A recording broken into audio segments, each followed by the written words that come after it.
The dream was 25 years long, $400 billion.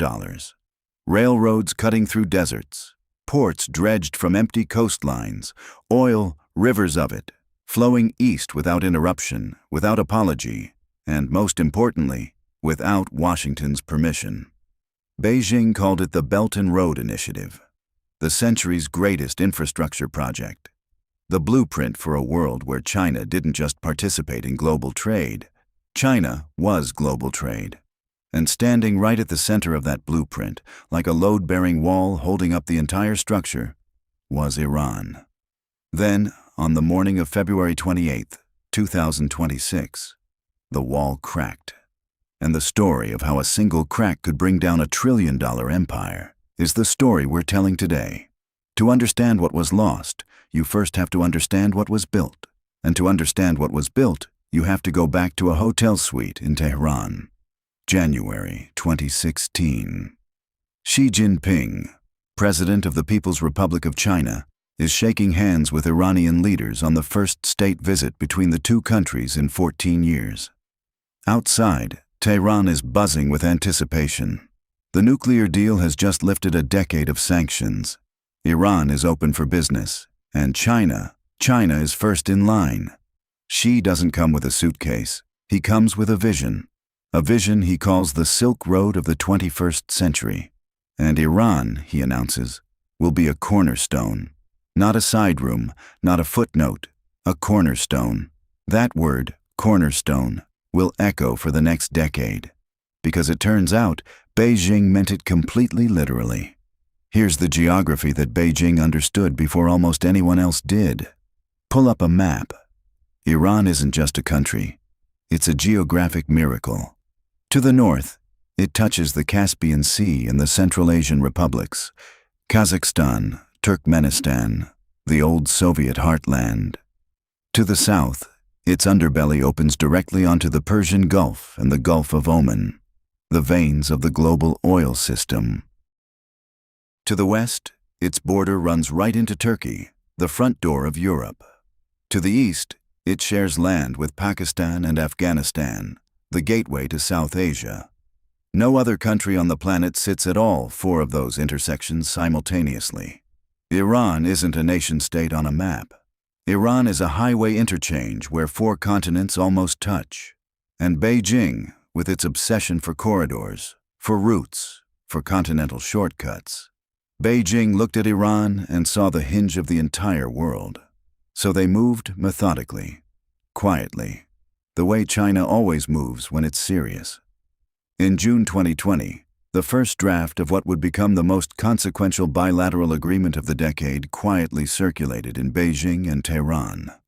The New York Times got hold of it. The numbers inside were staggering.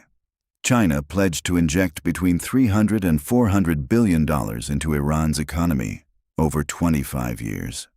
In exchange, Iran would supply China with heavily discounted oil, steady, reliable, and completely insulated from Western sanctions. The breakdown was surgical. Up to $280 billion earmarked for Iran's oil, gas, and petrochemical industries. Another $120 billion to rebuild Iran's roads, railways, and manufacturing infrastructure. And woven through all of it, the Belt and Road Initiative, redesigned to run straight through Iranian territory like a second spine. When Foreign Minister Wang Yi flew to Tehran in March 2021 to formally sign the agreement, Chinese state media called it a 25-year master plan. A long-term iron cage. No more one-off contracts. No more individual deals that could be renegotiated under pressure. This was a generational commitment, sealed in writing. The logic was elegant, almost beautiful in its ambition. If China could lock Iran into its orbit, it could do three things at once that no other relationship in its entire global network could accomplish. It could power its factories with cheap, sanctions-free oil flowing overland, beyond the reach of the U.S. Navy. It could run its goods through Iranian territory all the way to Turkey, and from Turkey into Europe, bypassing the sea lanes that American warships patrolled. And it could plant its flag as the dominant power broker in the Middle East. the region Washington had spent 2 decades and trillions of dollars trying to control. The energy dependency alone should tell you how deep this ran. According to analysis from the Center on Global Energy Policy at Columbia University, by 2025, China was importing roughly half of its crude oil and nearly a third of its liquefied natural gas from the Middle East. Satellite tracking by Kepler, the maritime intelligence firm, confirmed that China was quietly pulling in approximately 1.38 million barrels of Iranian oil per day, around 12% of its total oil imports. Most of it relabeled through shadow tankers off the Malaysian coast to dodge U.S. sanctions. Run that number against the Strait of Hormuz. 20,900,000 barrels of oil pass through that 21-mile gap every single day. 20% of all liquid fuel consumed by every human being on Earth, squeezed through a channel so narrow you can see both coastlines from the deck of a ship. Between 45 and 50% of every barrel of oil entering China was tied to that bottleneck. The Strait of Hormuz wasn't just important to China. It was the circulatory system keeping the entire economy alive. And Iran, with its 800-mile coastline running the length of the strait's northern shore, was sitting directly on the valve. For a decade, that valve stayed open. Chinese investment flowed in. Iranian oil flowed out. The railway connecting Istanbul through Tehran to Islamabad was being quietly upgraded. Pakistan, under heavy Chinese financing, Beijing covering up to 90% of the cost, was nursing a $6.8 billion plan to modernize the rail corridor from Quetta to Taftan, the gateway from Pakistan directly into Iranian territory. The port of Gwadar on Pakistan's southwestern coast, already a flagship Chinese project, was expanding its reach toward Iran's eastern border. Everything was moving. Slowly, expensively, but moving. China's own ministries were celebrating. By 2024, trade with Belt and Road member countries had ballooned to $3.1 trillion, 50.7% of China's entire foreign trade. The Middle East alone pulled in $39 billion in BRY funding in 2024, more than any other region on the planet. Then came February 28, 2026. The details are still emerging. What is documented is this. Joint U.S. and Israeli strikes targeted Iranian military and nuclear infrastructure. Within hours, the Islamic Republic was reeling. The Iranian military, whatever remained of it, did what Iranian strategists had long threatened to do in the event of an existential attack. They turned to the Strait of Hormuz. The effect was almost instantaneous. On March 1st, crude tanker transits through the strait dropped to 4 vessels, against a daily average of 24 in the months before. By March 2nd, shipping intelligence firm Vortexa confirmed that oil and product flows through Hormuz had fallen to what analysts called a trickle. Insurance companies began canceling war risk coverage for the Gulf within the same weekend. Without insurance, no serious shipping company would send a vessel through. Without vessels, the oil stopped moving. Brent crude, which had been trading in the mid-80s, surged past $120 a barrel within days. By early March, Reuters confirmed that physical oil prices had hit record highs approaching $150. Qatar Energy declared force majeure on all exports. Iraq, losing the ability to export through the Gulf, cut output by nearly 1.5 million barrels per day. The largest oil supply disruption in recorded history. That's how Politico quoted the International Energy Agency's assessment. The number that most captured the scale of what had happened was almost absurd. Chartering a supertanker on the Middle East to China route, a vessel that, weeks earlier, would have cost $80,000 or $90,000 a day, now came with a price tag of over $424,000 per day, more than the median price of a home in suburban America. Per day, per ship. In Beijing, the calculations were grim. China's strategic petroleum reserves, a cushion Beijing had spent years quietly building, stood at approximately 1.39 billion barrels as of March 2nd. That sounds enormous until you run the math. At 2025 import levels, it bought Beijing roughly 120 days, 4 months, and hidden inside bonded warehouses in Dalian and floating storage off the Asian coast, another 46 million barrels of Iranian crude, already purchased, already paid for, now stranded, embargoed, radioactive in political terms.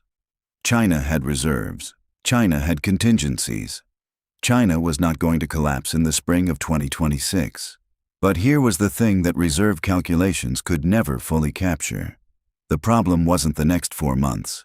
The problem was everything after that. The 25-year agreement, the $400 billion master plan, the iron cage, the generational commitment, was suddenly worthless. Not because the ink had faded, because the partner had ceased to function as a stable state. Chinese infrastructure projects inside Iran, ports, rail lines, energy facilities, were now operating in a war zone. Insurance was gone, contractors were evacuating, banks were freezing project financing.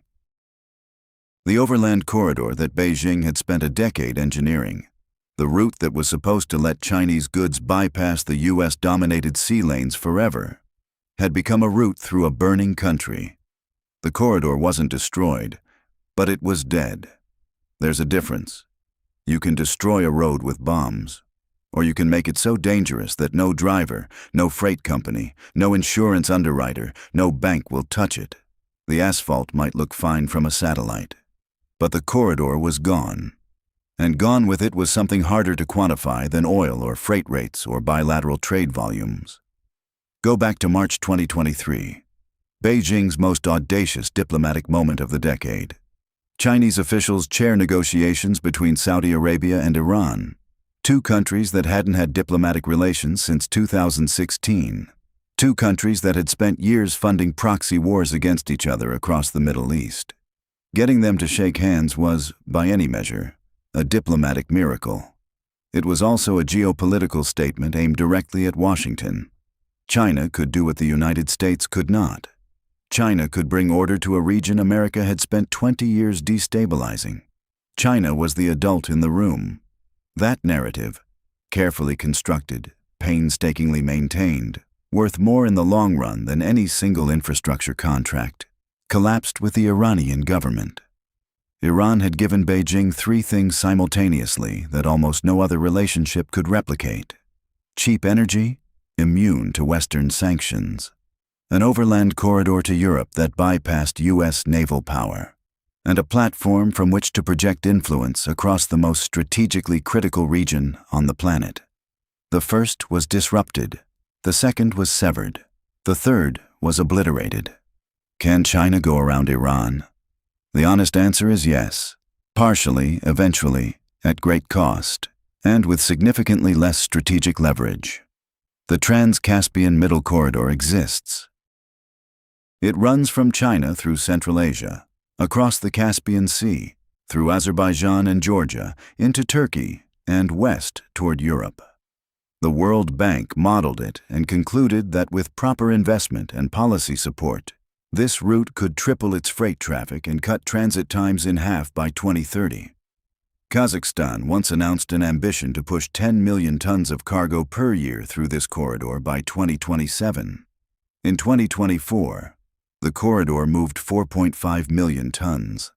Not 10 million, 4.5. Even with a 62% year-on-year increase in throughput, even with container volumes approaching 57,000 standard units, the corridor was still a teenager. Growing fast, yes, but nowhere near the muscle mass required to carry the strategic logic that Iran had been handling. More fundamentally, and this is what the maps and the models can't quite capture, the Middle Corridor doesn't touch the Persian Gulf. It doesn't give China political leverage in the Arab world.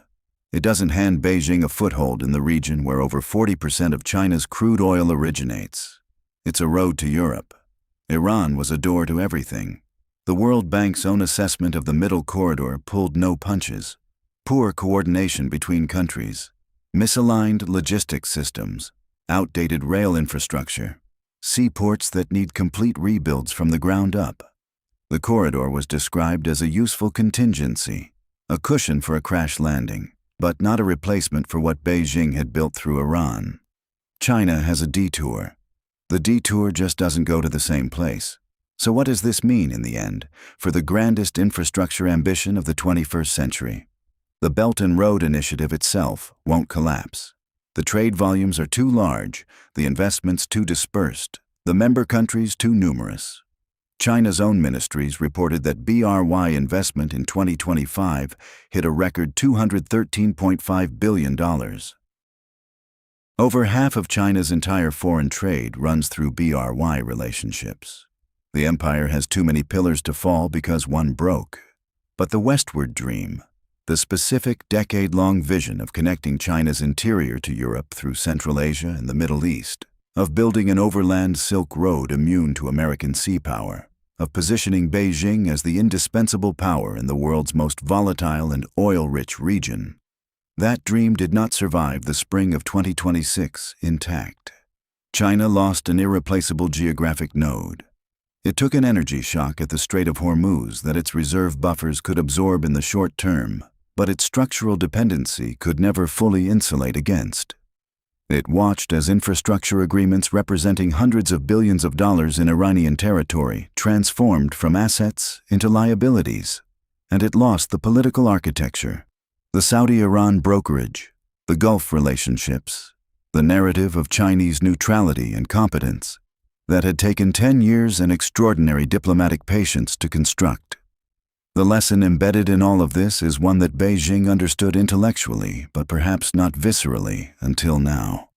Economic connectivity is not insulated from geopolitics. You can build the most sophisticated logistics network in human history. You can sign 25-year master plans. You can invest $400 billion. But if the country at the center of your strategy becomes a battlefield, every spreadsheet, every contract, every paved road and dredged port becomes something else entirely. A dead asset in a burning country.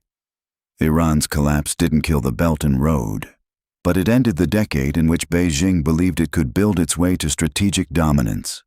One corridor, one contract, one handshake at a time, without ever having to choose a side.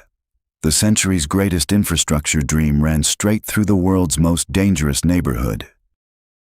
And in the end, the neighborhood won.